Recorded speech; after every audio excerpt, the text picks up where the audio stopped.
క్రీస్తు రక్త సంబంధులైన దేవుని సంఘమునకు కల్వరి దీవెన కార్యక్రమాన్ని చూస్తున్న ప్రభు బిడ్డలైన మీ అందరికీ ప్రత్యేకమైన వందనాలు తెలియజేస్తూ ఉన్నాను.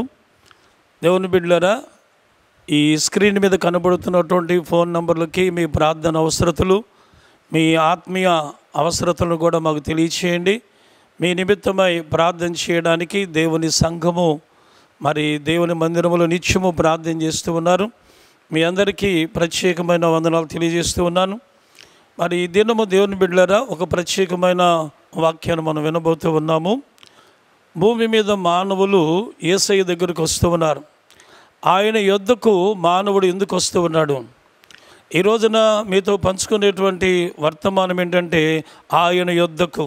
దేవుని బిడ్డలారా, గమనించాలి, పరిశుద్ధ గ్రంథములో ఆయన యొద్దకు వత్తురు అనేటువంటి మాట హోషేయ గ్రంథములో 3వ అధ్యాయములో 5వ వచనములో రాయబడిన ఈ అమూల్యమైనటువంటి మాటను మీతో పంచుకోవడానికి పరిశుద్ధాత్మ దేవుడు నన్ను పురుకొల్పుతూ ఉన్నాడు.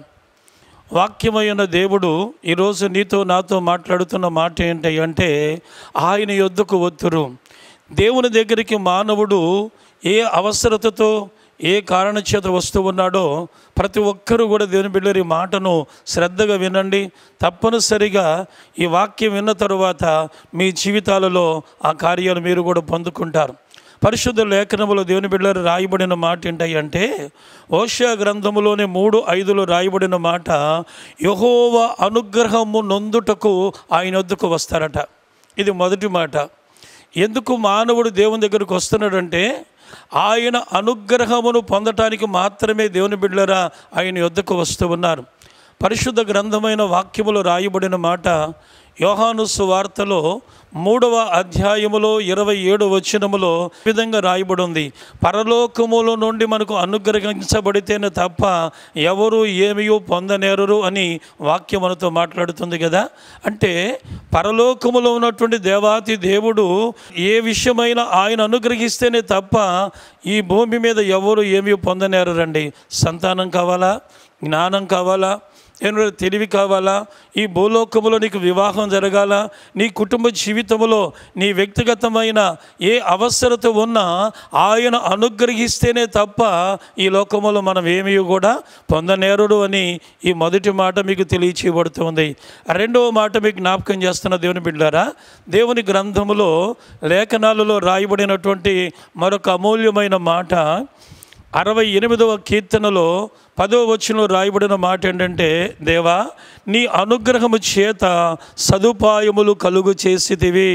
దేవునికి స్తోత్రం, హల్లెలూయా. బైబిల్ గ్రంథంలో రాయబడిన మాట చూడండి ఎంత విలువైన మాట. దేవుని అనుగ్రహము చేత ఆయన యొద్దకు వచ్చిన వారికి సదుపాయాలట. అంటే ఆయన వద్దకు రాకముందు ఏ విషయాలు నీకు సదుపాయాలు లేవో, ఏ విషయాలు నీకు కదువు ఉందో, ఏ విషయాలలో సమస్యను ఎదుర్కొంటున్నావో ఆ కృప కలిగిన దేవుడు ఆయన వద్దకు వచ్చిన వారికి ప్రభువు చేయబోయే కార్యం ఏంటంటే ఈ రోజున ఆయన అనుగ్రహము చేత నీకు సదుపాయాలు కలుగు చేస్తూ ఉంటాడు. దేవుని బిడ్డలారా, కనుక మనం గమనించాలి, దేవుని వాక్యములో రాయబడిన మాట, దేవుని గ్రంథములో రాస్తూ ఉన్న మాట ఏంటో తెలుసండి, ఆయన సదుపాయాలు కలిగించే దేవుడు. ఆనాడు ఎలీషా గారి దగ్గర ఒక శిష్యుడు ఉన్నాడు. ఆ శిష్యుడు దేవునిలో చనిపోయిన తరువాత ఆయన శిష్యుని యొక్క భార్య ప్రవక్త అయిన ఎలీషా యొద్దకు వెళ్ళింది. ఇంటికి అప్పులు వాడు వచ్చి ఆ అప్పు తీర్చకపోతే కుమారులిద్దరిని కూడా బానిసలుగా తీసుకువెళతానని ఒత్తిడి చేస్తూ ఉన్నప్పుడు ఆమెకు సదుపాయం కావాలి, ఆమెకు అవసరత ఉంది, అక్కర ఉన్నప్పుడు దేవుని బిడ్డలారా ప్రవక్త దగ్గరకు వచ్చి ప్రవక్త దగ్గర మొరపెడుతూ ఉంది. ఆ ప్రవక్త చెప్పిన మాట, అమ్మా నీ యొద్ద ఏముంది అని అడగగానే ఆ సహోదరి చెప్పిన మాట, అయ్యా నా ఇంటిలో బుడ్డిలో కొంచెం నూనె ఉందని ఆ భక్తునితో ప్రవక్తతో చెప్పింది. దేవుని బిడ్డలారా, ఆమె సదుపాయం ఎలా కలిగిందో తెలుసండి, ప్రవక్త దగ్గరకు వచ్చి ప్రవక్త దగ్గర మొరపెట్టింది. ఈరోజు నీవు నేను కూడా ఆ ప్రవక్త కంటే గొప్పవాడు ప్రభువైన యేసుక్రీస్తు వారు. ఈరోజు నీకు సదుపాయం కావాలంటే ఆయన యొద్దకు వచ్చిన నీవు ఆ అనుగ్రహమైన ఐశ్వర్యాన్ని పొందటానికి ప్రభువు దగ్గరకు వచ్చిన నీవు ఆ ఎలీషా శిష్యుని భార్య వలె సదుపాయం పొందుకోగలవని ప్రభువు నీకు తెలియచేస్తూ ఉన్నాడు.